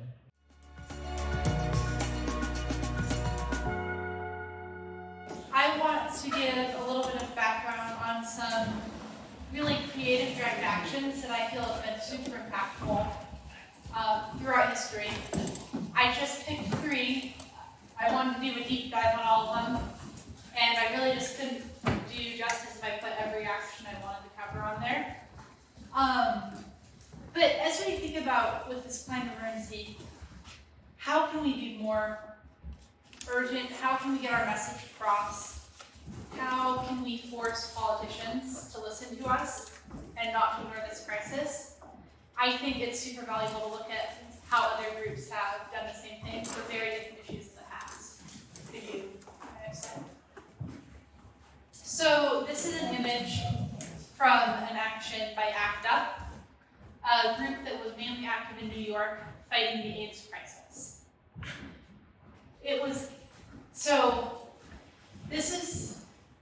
There's a wonderful documentary that I have an image of at the end of the slide. But essentially with ACT UP, no one really wanted to think about a problem that was just killing gay men, right? It was the 80s, and many people, through there was Christian rhetoric that, well, I guess they're just getting what they deserve. People's families wouldn't take care of them while they died. The FDA wouldn't dedicate resources and wouldn't acknowledge it. So they had to get very creative in not being ignored, even with an issue that was not socially acceptable at the time. Right now, they're staging a die-in. They would walk in on the streets, in front of congressmen, on the steps of FDA, and lay down and play dead and hold up their signs. At the same time, many of these men were dying. There was no cure. And they knew unless they could get the treatments they need, they weren't going to survive this. One of the things, so this movement, ACT UP, had many different parts, right? There was direct action, like here. There were groups that were collaborating with the FDA and talking to the FDA and really understanding what medical research was going on so they could be informed while they pressured them to change it. There was a group, they had a buddy system where someone healthy would be paired up with someone dying from AIDS and would help walk their dog, help do their dishes, hang out with them and help take care of them until they passed. So they really tried to address all their needs, since many of these people can rely on family. One of the things that I think is most powerful about this is not a visual you can ignore. People laying down in the street and playing dead because they are dying isn't something you can brush off and say, no, I don't want to think about it, so I'm not really going to look at it. I think they were super successful in making themselves invisible.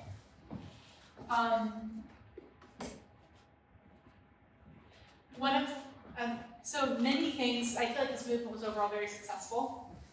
They radically changed the way that clinical trials are run, not just for AIDS patients, but also for cancer patients. They were one of the big, I don't remember exactly what it's called, but in situations where someone is going to die of a disease, they can take medications that are still in early trial stages that wouldn't normally be approved for the public. Because the rationale is if you're dying of cancer, if you're dying of AIDS, this medication won't be the thing that kills you, and it could be the thing that saves you. So in some situations, that's worth the risk.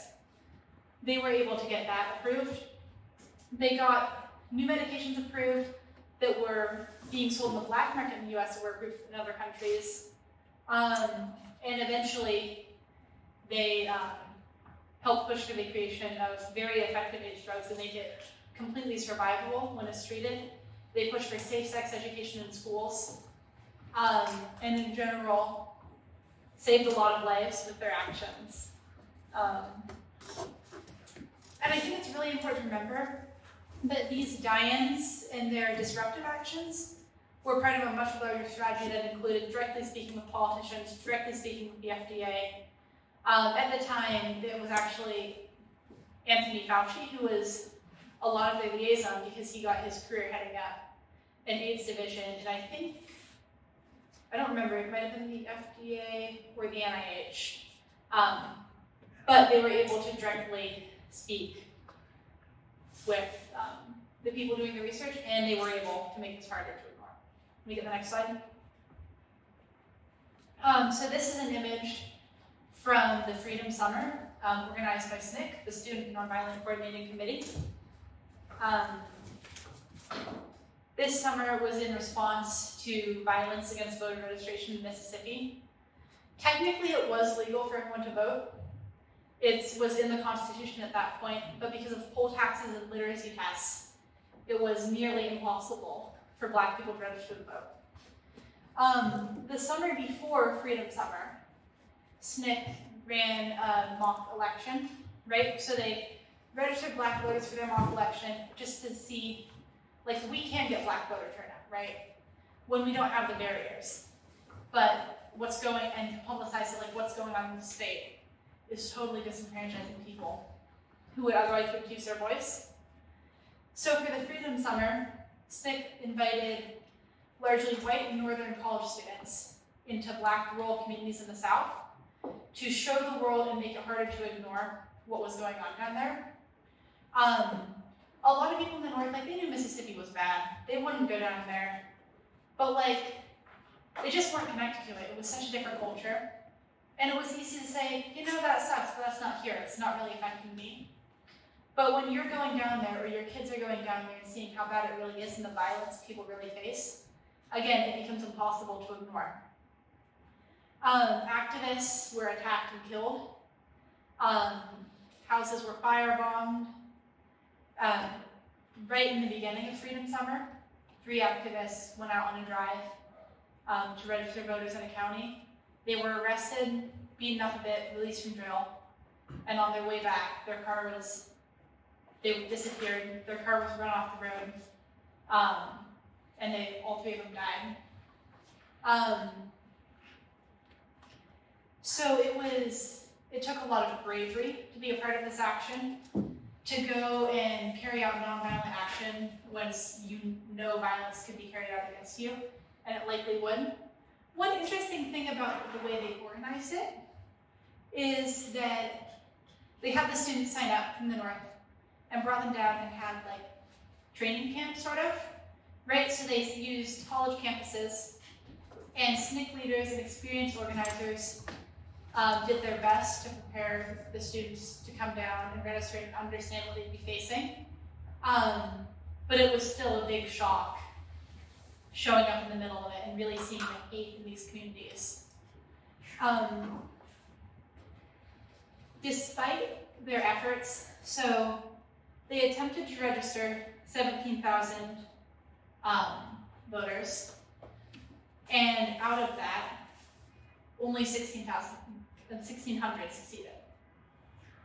Because of the poll taxes, literacy tests, and the violence, even when they had someone who wanted to register to vote and they had the support of the community helping them, it still wasn't possible. But their actions brought a ton of visibility to this and led to voting rights laws and greater enfranchisement for everyone. Next slide. So this image is from the Dakota Access Pipeline protests at Standing Rock. But in general, so a little rundown of what happened there. The Dakota Access Pipeline was going to transfer crude oil from the Dakotas down southwest to, I think, around the Texas area, if I'm right, the Gulf. And then this pipeline was going to cut across a lake right across the corner of the Standing Rock Reservation. Sorry guys. And it really risked damaging water. It went through cultural sites that had already been stolen and destroyed many times over. And it violated treaties that the US had violated many times before. And then it said oh, we don't do that anymore. We don't need to worry about it. Went right back through and violated it again. So camps were set up to block the pipeline. Multiple tribes came together, and they started small, but it grew to like thousands of people at the peak. So people stayed out there and blocked equipment physically. Many people were arrested, slowed progress. This was another movement where the direct action was part of a larger whole. So while they were fighting it and delaying it on the ground, they were fighting it in the courts, speaking to legislators, speaking to elected officials, suing and suing and suing to try and block this.